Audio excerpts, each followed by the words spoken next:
여러분 안녕하세요. 우리는 오늘 르네상스 시대에 대해서 공부해 보도록 하겠습니다.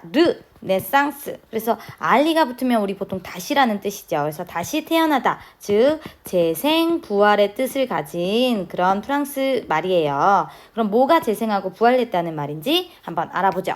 자, 르네상스란 우리 지난 시간에 얘기했던 십자군 전쟁 이후 중세는 많은 변화를 겪습니다. 특히 중세 시대의 중심이었던 교회와 교황의 권위가 조금씩 떨어지게 되죠. 그러면서 바로 중세의 중심이었던 신의 세상은 이제 끝났다? 그럼 뭐가 중심이냐? 바로 인간이 중심이 되는 그런 새로운 문화가 만들어지게 된다. 그런데 옛날에 인간 중심 문화였던 적이 한번 있죠. 바로 그리스 로마 때. 그래서 그 그리스 로마 문화를 다시 한번 부활시키자라고 해서 부활, 재생의 뜻을 가진 르네상스 시대라고 부르는 거죠. 그래서 이제는 신이 아닌 인간이 문화의 중심이 되는 그런 세상이 왔습니다. 자, 이걸 보면 아시죠? 중세 시대의 그림은요, 인간의 개성이라고는 하나도 없습니다. 오로지 얘들은 기도하고 있다. 신에게 기도하고 있다는 것이 중요할 뿐이에요. 그런데 르네상스가 오면서 이런 인간들의 각각의 개성이 살아나고 그 다음에 아름다움을 각각 잘 표현하고 있죠. 그래서 인간을 더 중심에 놓고 그리는 그림. 그래서 르네상스는 이렇게 인간 중심 문화를 꽃피우게 된 거죠. 자, 그럼 이런 르네상스의 근본 정신은 인문주의, 바로 인간이 중심이 되는 주의라고 할 수 있는데요. 이게 느낌이 별로 안 오면 휴머니즘, 영어로 기억하시면 됩니다. 바로 휴먼, 인간이 중심이 되는 거죠. 그래서 뭐 중심에서 벗어나 신 중심에서 벗어나서 인간의 삶에 관심을 가지게 되는 거고, 바로 그리스 로마 문화, 이랬던 그리스 문화를 본받아서 인간의 개성과 능력을 중시하게 되었다라는 거죠.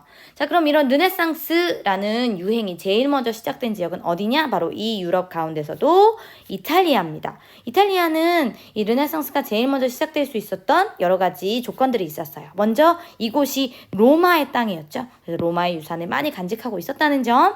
또 하나는 이 이탈리아가요, 여기가 지중해잖아요. 그래서 이 지중해를 통해서 십자군 전쟁 이후에 무역으로 많은 돈을 번 상인들이 생겨납니다. 그러니까 이 상인들이 돈을 어디다 쓸까? 그러면서 이탈리아 예술가들을 많이 지원하게 되는 거죠.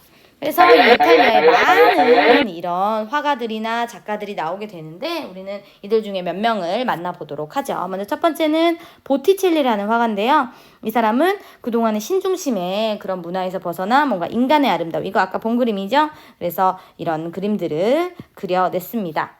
그 다음에 사실 보티첼리 말고 우리에게 더 유명한 사람은 이탈리아 르네상스 화가 3대장, 바로 이 세 사람이에요. 그래서 이들의 그림을 한 번 더 보죠.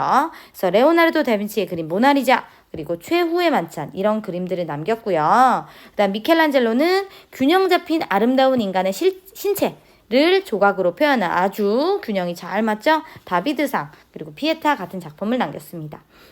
그 다음에 교황이 살고 있는 세계에서 가장 작은 나라 배웠죠? 바티칸 시국에 성당이 있는데 그 성당에 바로 벽에 그려진 그림, 미켈란젤로의 그림이고요. 그 다음에 이 위쪽 천장에는 이 그림이 그려져 있는데 바로 이 부분이 유명하죠. 그래서 이런 미켈란젤로의 천지창조, 이런 것들이 남겨지기도 했다라는 거죠.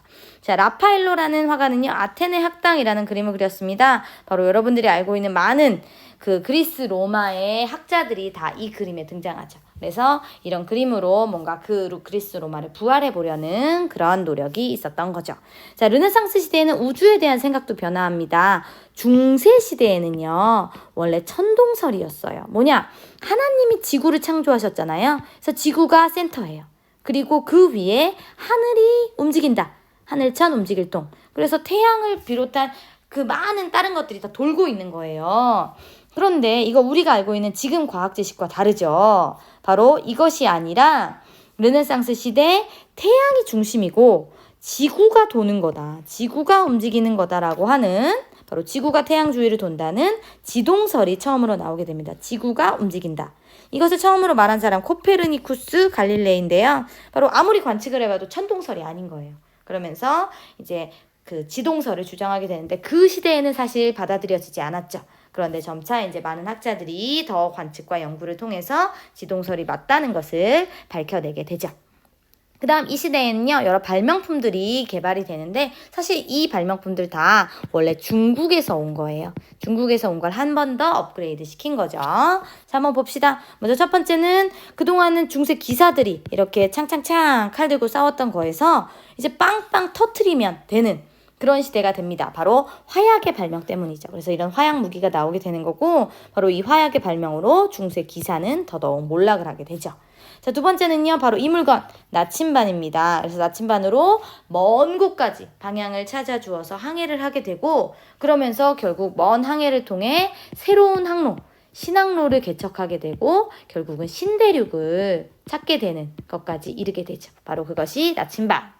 그 다음에 세 번째는요. 바로 인쇄술, 활판 인쇄술의 발명이에요. 그전에는 다 손으로 책들을 베껴 써야 했거든요. 그런데 이런 인쇄술이 나오면서 많은 책들을 찍어내게 되고 그리고 그러면서 지식이 사상들이 막 여기저기 더 전파될 수 있었던 거죠. 책들이 만들어짐으로. 이거 역시 근데 중국에서 처음에 들어온 거고요. 네, 들어와서 유럽에서는 구텐베르크에 의해서 한 단계 더 발전이 되게 되죠.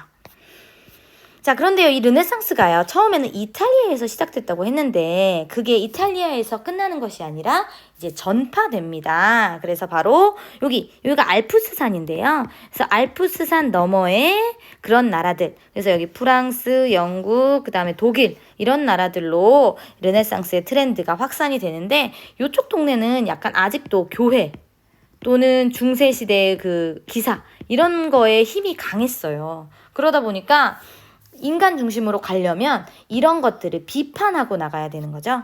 그래서 현실 사회와 교회의 부패를 비판하는 그런 문학 작품들이 많이 만들어지게 됩니다. 그래서 우신예찬이라는 에라스미스의 글은요. 예찬은 예찬인데 신을 예찬하는데 어리석은 신을 예찬하는 거죠. 한마디로 돌려까는 거죠. 그래서 여기 보면 교황은 자기 자신은 호화롭고 즐거운 일만 하고 있다. 교황처럼 걱정 없는 사람은 없다. 적당히 교회 의식만 하고 있다. 라고 하면서 교회를 비판하는 그러면서 뭔가 그 중세사회에서 한 단계 벗어나려고 하는 그런 책이죠. 그 다음에 유토피아는요. 유토피아라는 뜻이 이상적인 국가예요. 그래서 바로 이런 나라의 모습을 이야기하고 있습니다. 그래서 이런 유토피아가 있다라는 이 책을 통해서 토마스 모어는 현실 세계는 그렇지 않다라고 비판을 하는 거죠. 그래서 이거 역시 현실 비판적인 책이고요.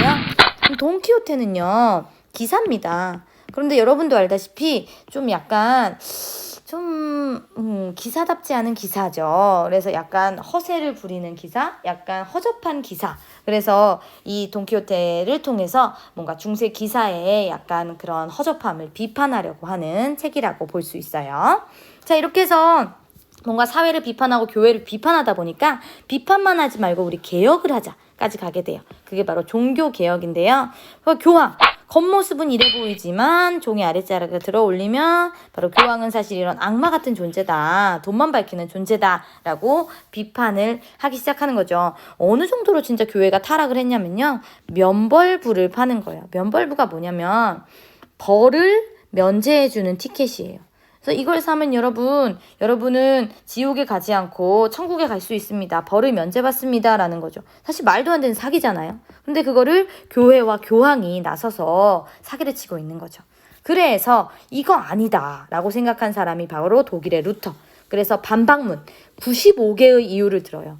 그래서 엄청난 반박문을 발표해서 새로운 주장을 하는 거죠. 무슨 주장이냐? 바로 교회는 돈만 밝히는 악마다. 그래서 우리는 그게 아니라 성경으로 돌아가야 한다. 그래서 진심으로 회개하는 그리스도교는 면벌부가 없어도 바로 천국에 갈 수 있습니다. 라고 얘기하는. 그래서 면벌부는 진짜 아니고 우리는 다시 기본으로 돌아가야 한다. 그래서 루터를 따르는 새로운 그리스도교를 따르는 그런 신자들이 점차 많아지게 되죠. 스위스에서는요. 칼뱅이라는 사람이 또 다른 종류의 종교개혁을 하기도 했습니다. 그의 주장은 이거예요. 니네의 구원은 면벌부로 결정되는 것이 아니라 이미 신에 의해서 정해져 있다. 그래서 미리 예정돼 있다. 그래서 예정설이에요. 그러면 저는 그 구원 받지 않기로 예정돼 있으면 어떡하죠? 막 이렇게 걱정을 하겠죠? 그럼 칼뱅은 이렇게 얘기하죠. 믿어라. 니네가 선택받았음을 믿고 열심히 살다 보면 부자가 될 수도 있지. 그것도 신의 은혜야. 라고 얘기하면서 일단 구원의 확신을 가지고 열심히 돈 벌고 살아라 라고 하니까 특히 그 당시 막 돈 벌고 있던 상공업자들이 되게 좋아해요. 우리 그냥 열심히 살면 된대. 돈 많이 벌어도 된대. 라고 하는 거죠. 그래서 이런 칼뱅을 따르는 사람들도 또 많아지게 되죠. 그래서요. 이 그리스도 교세가 다시 나뉘게 되는 거예요. 바로 원래 있었던 그 카톨릭 교황을 중심으로 한 그것이 구교, 옛 구자를 써서 카톨릭이고, 그 다음에 루터와 칼뱅 같은 사람들이 새롭게 만든 그리스도교가 있는 거죠. 그거를 신교. 바로 이게 지금의 기독교예요. 개신교. 교회죠, 지금의. 그 다음에 카톨릭이 바로 요즘의 천주교 성당이라고 하는 거죠. 이렇게 바로 둘로 나눠지게 된 게 바로 종교개혁을 통해서고, 그래서 여기 보면 루터파, 칼뱅파가 막 이렇게 전파되면서 신교, 이쪽은 신교를 많이 믿네요, 북쪽은. 그 다음에 요 남쪽은 아직도 교구교를 믿는, 그렇게 둘로 나눠지게 되는 거죠. 그러면서 이들 사이에 갈등도 있어요. 그래서 구교와 신교 사이에 전쟁이 벌어지기도 합니다. 그래서 뭐 구교가 신교를 탄압한다든가, 또 신교가 독립을 위해 전쟁을 벌인다든가, 그래서 여러 차례 종교 전쟁이 유럽 곳곳에서 벌어지게 되고요. 대표적인 전쟁이 30년 전쟁, 이거는 신교 국가와 구교 국가들이 나눠서 이제 패싸움 같은 걸 벌인 거죠. 그래서 결국 이 전쟁으로 이제 나중에는 구교든 신교든 네 마음대로 믿어라 라고 하는 신앙의 자유가 주어지기도 했어요. 자, 여러분, 이렇게 해서 우리는요, 오늘 중세 시대에서 벗어나서 인간 중심으로 가려는, 그래서 신 중심의 그 종교를 개혁하려는 르네상스와 그 다음에 종교 개혁을 공부했어요. 그래서 이렇게 해서 우리는 유럽의 공부를 일단 마치고 다음 시간 다시 중국으로 가도록 하겠습니다. 고생하셨어요.